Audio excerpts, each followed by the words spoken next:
भाई इसमें वेक्टर का एडिशन ले लो आज, क्लास 12th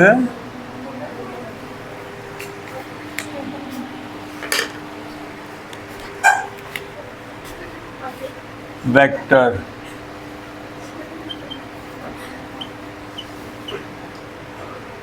अब आपने क्या क्या कर दिया इसमें वेक्टर में, एक तो डायरेक्शन रेशो लिख लेंगे बस, एक्स वाई जेड, ये पी लिख लो भाई, कोई पी पॉइंट बटा एक्स वाई जेड, ये ओरिजिन हो गया, ये अल्फा, ये बीटा और ये हो गया गामा। तो D direction ratio D R S, direction ratio क्या क्या लिखवा है, cos alpha, cos beta, cos gamma. तो ये अगर ऐसे मिला होगा ना बेटा, ये एक्स हो जाएगा और ये हो जाएगा इसका मैग्नीट्यूड यहाँ से यहाँ तक ओ पी का।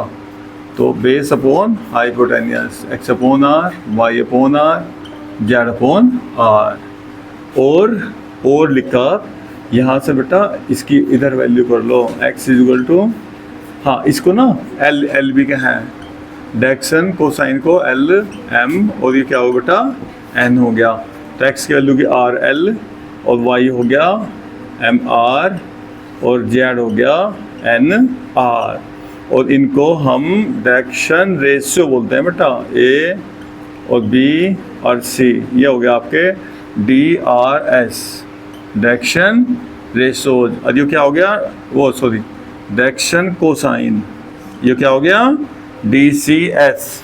ये तो हो गया डायरेक्शन कोसाइन और ये हो गया डायरेक्शन रेशियो। अगर डायरेक्शन रेशियो हो तो ध्यान रखिए थोड़ा सा भाई, क्या करना इसमें तीनों में रिलेशन भी हो बेटा कि l square plus m square plus n square is equal to 1, यानी cos square alpha plus cos square beta plus cos square gamma, इसकी वैल्यू क्या बेटा 1। ठीक है, तीनों का स्क्वायर का सम 1 भी हो। अब addition of vectors, addition of vectors.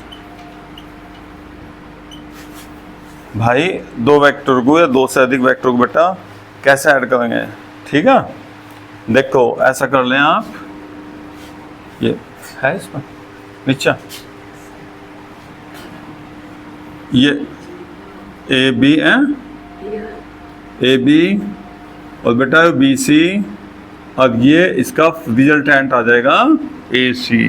ठीक है, कैसे निकालेंगे, जैसे देखो ना आप ए से सी पे जाना चाह रहे हैं आप सीधा, बेटा ए से सी पर। दूसरा मेथड क्या होगा, ए से बी पे जाओ, बी से सी पे, A B plus B C. देखो ये कॉमन, देखो ये ध्यान रखना बेटा बीच में ना ये कॉमन आ जा, बी ना कॉमन आ जाएगा आपका। ऐसे ही आप ना यहाँ आपके पास ना रूल हो जाएगा P Q plus Q R, और अब आप अपना आप समझ जाएंगे कि भाई पी आर लिखना आपको। देखो एडिशन में बीच बीच का वो भाग जाएगा, बीच में जो पॉइंट होगा आपका। ठीक है भैया,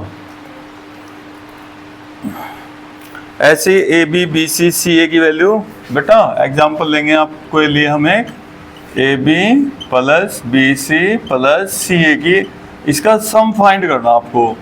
क्या करोगे बताओ, बी दोनों में है तो क्या हो गया, इसकी वैल्यू दोनों की वैल्यू ए सी हो गया प्लस सी ए। अब देखो ए सी और प्लस बेटा सी ए है ना।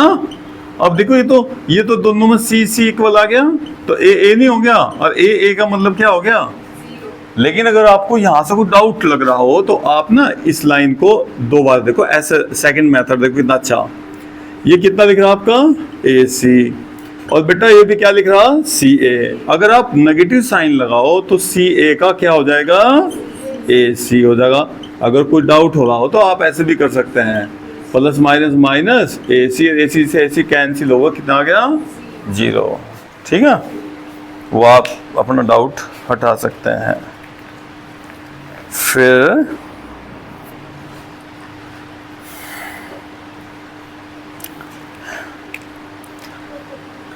अब एक तो बेटा इसमें आप ना वो होते हैं ना अपने कॉम्यूटेटिव लॉ है ना, एक आपका इसका कोम्यूटेटिव लॉ बेटा, कोम्यूटेटिव लॉ। कोम्यूटेटिव लॉ का मतलब हो गया क्रम विनिमय नियम, क्रम विनिमय।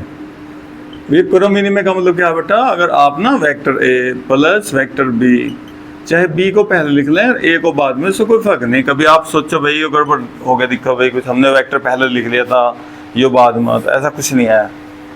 एक आप ना यहाँ एसोसिएटिव लॉ भी लग जा बेटा, एसोसिएटिव लॉ पढ़ा आपने। एसोसिएटिव लॉ हिंदी में क्या क्या बेटा उसका, साहचर्य, साहचर्य रूल। ये क्या हो बेटा एसोसिएटिव लॉ, ये ऐसा होता है जी, जैसा ए प्लस बी प्लस सी, यहाँ भी ए प्लस बी प्लस सी, आप पहले इन पर दो को ब्रैकेट रखो, इनको पहले सम कर लो और बाद में, या फिर इन दोनों को जोड़ करने के बाद फिर सी में ऐड कर लो, मतलब ब्रैकेट आगे पीछे खिसकेगा, देख लियो सेम वैल्यू होगी। तो ऐसा भी कर दिया आपने तो बिल्कुल कंफ्यूज नहीं होना कि भाई कहीं हमसे कोई मिस्टेक तो नहीं होगी। सही है।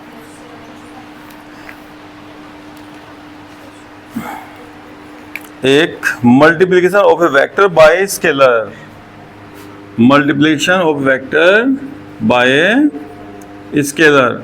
मान लो एक कोई वेक्टर हो बेटा, वेक्टर जैसा आई प्लस जे प्लस के, कोई भी वेक्टर, और आपने मान लो इसमें स्केलर, मतलब देखो 2 से मल्टीप्लाई करनी है तो 2 से डायरेक्ट मल्टीप्लाई हो जाएगी, 2i 2j और प्लस 2k।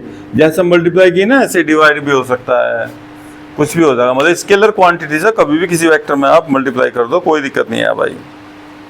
ठीक है। अब आपको एक यूनिट वेक्टर के बारे में जरूर बताया जाएगा भैया। Number 4 unit vector. ये यूनिट वेक्टर क्या हो बेटा, अगर किसी वेक्टर को उसके मैग्नीट्यूड से डिवाइड कर दो तो उसके सिर पर कैप लग जाती है। ये हो गया यूनिट वेक्टर। किसी भी वेक्टर को उसके मैग्नीट्यूड से क्या करना है, डिवाइड, किसी भी वेक्टर को, तो उसी का यूनिट वेक्टर आ जाएगा। ठीक है। यूनिट वेक्टर मतलब जो इसकी डायरेक्शन को डिनोट करेगा। ठीक है ना, इसकी डायरेक्शन यही होगी, ए कैप। ठीक है।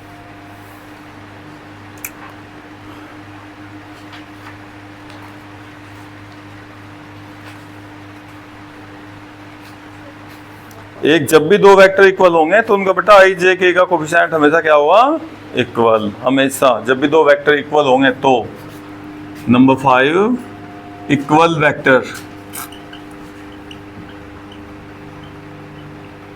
इक्वल वेक्टर्स भाई, दो वेक्टर इक्वल लिख लो बेटा, x i cap plus y j cap plus z k cap is equal to 3i minus 2j plus k. तो भैया इक्वल होना एक्स है, आई का कोफिशिएंट आई के इक्वल, जे का कोफिशिएंट और के का कोफिशिएंट। ध्यान रखिए भैया जी, x is equal to 3, y is equal to -2 और z इज इक्वल टू +1। ये ध्यान रखना, अगर दो वेक्टर इक्वल होंगे तो आई जे के कुछ जो कोफिशिएंट होंगे वे हमेशा इक्वल होंगे आपके। ठीक है।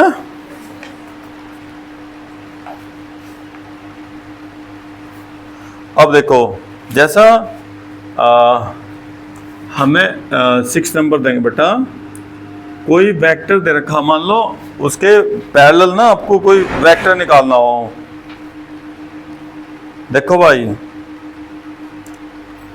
फाइंड, हम क्वेश्चन एग्जांपल ही लिख रहे हैं, कोई बात नहीं। देखो, find A vector, find A vector in the direction, in the direction of vector का ना वो दे रखा बेटा। देखो एक वेक्टर दे रखा आपको, जिसकी डायरेक्शन में निकालना जी आपको यो i-2j। ठीक है, इसकी डायरेक्शन में आपको एक वेक्टर फाइंड करना बेटा, और उसका मैग्नीट्यूड दे रखा, दैट हैज मैग्नीट्यूड,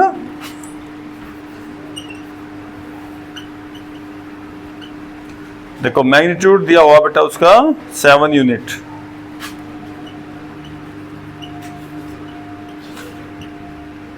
7 यूनिट। देखो ये आपको थोड़ा समझने का काम। देखो find A vector in the direction, किसकी डायरेक्शन में, वो ए की डायरेक्शन में। तो जो डायरेक्शन ए की वही डायरेक्शन जो वेक्टर फाइंड करेंगे ना उसकी। तो जो भी डायरेक्शन अगर सेम होगी ना बेटा, तो यूनिट वेक्टर देखो जैसे ए वेक्टर दे रखा, इसका जो यूनिट वेक्टर होगा वो क्या होगा, ए कैप। तो इसका भी यूनिट वेक्टर ए कैप। और बेटा इसका ना मान लो वेक्टर बी है आपका, तो इसका बी का ना मैग्नीट्यूड आपको दिया हुआ, देखो कितना दे रखा, 7। और बेटा अगर हम वेक्टर बी लिखना ना तो 7 और ए कैप लिख देंगे हम। अब ए कैप तो आपके पास है नहीं, वेक्टर तो ए तो है ना। जब भी पैरेलल होंगे ना, इनकी डायरेक्शन सेम होगी, तो जो यूनिट वेक्टर इसका वो यूनिट वेक्टर, ये यूनिट वेक्टर से डायरेक्शन होगा, मतलब ध्यान रखियो आप।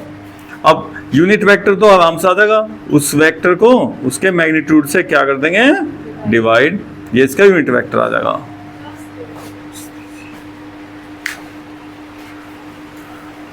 सही है ना। तो अगर पैरेलल होंगे, वो मैग्नीट्यूड दिया होता, इसका मैग्नीट्यूड दे रखा था लेकिन इसकी डायरेक्शन नहीं पता था, लेकिन जो इसके पैरेलल है तो पैरेलल होने से दोनों के यूनिट वेक्टर ना, वो डायरेक्शन जो उसके वो इसके, और जो कैप हो ना वो हमेशा डायरेक्शन को डिनोट करो उसकी हमेशा।